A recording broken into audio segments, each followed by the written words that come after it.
여러분 안녕하십니까? NBS 투데이입니다. 어느덧 추석이 한 달여 앞으로 다가왔습니다. 유통업계가 추석 선물 세트 예약 판매에 돌입하는 등 본격적인 판촉전도 시작됐는데요.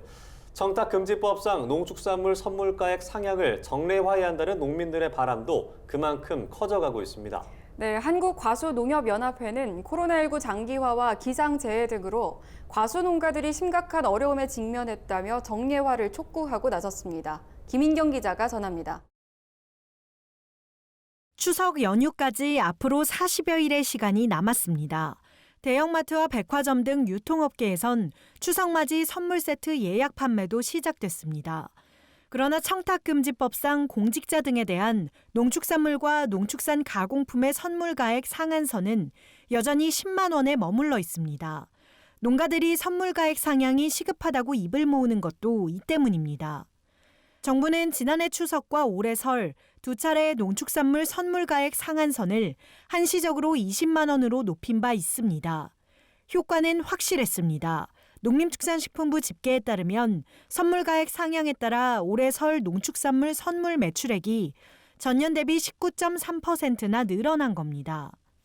추석이 얼마 남지 않은 만큼 한국과수농협연합회는 최근 청탁금지법상 농축산물 선물가액 상향을 정례화해야 한다는 내용의 성명서를 발표했습니다. 연합회는 자그마치 1년 7개월간 이어지고 있는 코로나19에 농민들의 경제적 타격은 추산이 어려울 정도라고 밝혔습니다. 특히 올여름은 수도권의 사회적 거리두기 4단계 조치가 한 달째 이어지는 데다 폭염으로 인한 과수 햇볕 대인 피해 등으로 농가의 어려움이 커져가는 실정입니다. 연합회는 이에 더해 화려한 수입 과일들이 낮은 가격을 무기 삼아 명절 선물에 이어 차례상까지 호시탐탐 넘보고 있어 국내 과수 산업은 그야말로 절체절명의 위기에 놓였다고 강조했습니다.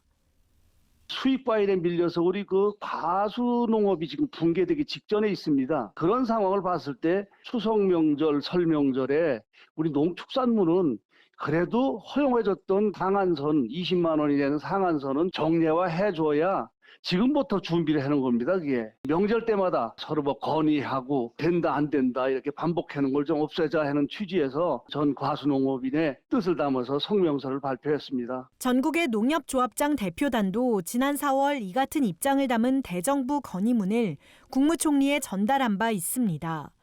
농협조합장들은 건의문에서 지난해 우리 경제는 IMF 경제위기 이후 처음으로 역성장을 기록했는데 특히 농림어업 부문은 부가가치가 1조 1229억 원이나 감소해 다른 산업과 비교해 가장 큰 피해를 입었다고 밝혔습니다.